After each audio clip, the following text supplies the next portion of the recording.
ರಾಜ್ಯದ ಸರ್ಕಾರಿ ಆಸ್ಪತ್ರೆಗಳಲ್ಲಿ ಇನ್ಮುಂದೆ ಎಲ್ಲರಿಗೂ ಒಂದೇ ಮೆನು ಇರೋದಿಲ್ಲ. ರೋಗಿಯ ಕಾಯಿಲೆ, ವಯಸ್ಸು, ಚಿಕಿತ್ಸೆಗೆ ತಕ್ಕಂತೆ ಪ್ರತ್ಯೇಕ ಆಹಾರ ನೀಡೋದಕ್ಕೆ ಆರೋಗ್ಯ ಇಲಾಖೆ ಮುಂದಾಗಿದೆ. ಬಾಣಂತಿಯರು, ಮಕ್ಕಳು, ಮಧುಮೇಹಿಗಳು, ಕಿಡ್ನಿ ಸಂಬಂಧಿತ ರೋಗಿಗಳಿಗೆ ವಿಶೇಷ ಮೆನು ತಯಾರಿಸಲು ಪ್ಲಾನ್ ಮಾಡಿದೆ.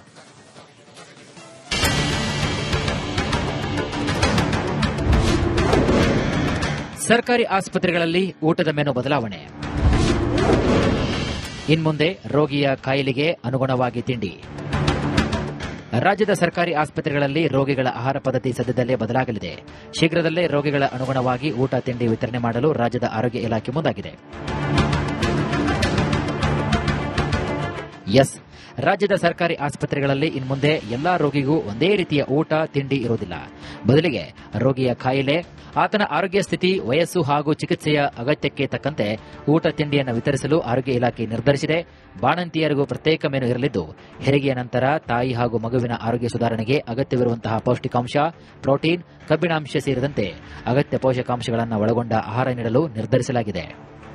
ಕೆಲವೊಂದು ಈಗ ಇಸ್ಕಾನ್ದಲ್ಲಿ ಸಪ್ಲೈ ಮಾಡ್ತಾ ಇದ್ದಾರೆ, ಅಲ್ಲಿ ಸ್ವಲ್ಪ ಮೆನ್ಯೂ ಚೇಂಜ್ ಇದೆ. ಕೆಲವೊಂದು ಕಡೆ ಇದಿದೆ ಯೂನಿಫಾರ್ಮ್ ಮೆನ್ಯೂ. ಸ್ವಲ್ಪ ಈಗ ಮದರ್ಸ್ಗೆ ಇದಕ್ಕೆ ಏನ್ ಪೇಷಂಟ್ಸ್ಗೆ ಏನಿದೆ ಅದನ್ನ ಸ್ವಲ್ಪ ಇನ್ನೂ ಇಂಪ್ರೂವ್ಮೆಂಟ್ ಮಾಡೋಣ ಅಂತ ಹೇಳಿ ನಮ್ಮ ಸಚಿವರು ಸಹಿತ ಡೈರೆಕ್ಷನ್ ಕೊಟ್ಟಿದ್ದಾರೆ.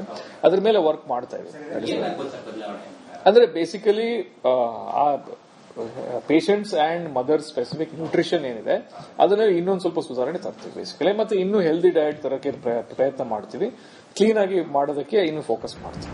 ಮಧುಮೇಹಿಗಳಿಗೆ ಡಯಟ್ ಮೆನು ಇರಲಿದೆ. ರಕ್ತದಲ್ಲಿನ ಸಕ್ಕರೆ ಪ್ರಮಾಣ ನಿಯಂತ್ರಣಕ್ಕೆ ಅನುಕೂಲವಾಗುವಂತೆ ಸಕ್ಕರೆ ಅಂಶ ಕಡಿಮೆ ಇರುವ ಊಟ ನೀಡಲು ಪ್ಲಾನ್ ಮಾಡಲಾಗಿದೆ. ಇನ್ನು ಕಿಡ್ನಿ ಸಂಬಂಧಿತ ರೋಗಿಗಳಿಗೆ ಅವರ ಕಾಯಿಲೆ ಸುಧಾರಿಸುವ ರೀತಿಯಲ್ಲಿ ಊಟ ನೀಡಲು ತೀರ್ಮಾನಿಸಲಾಗಿದೆ.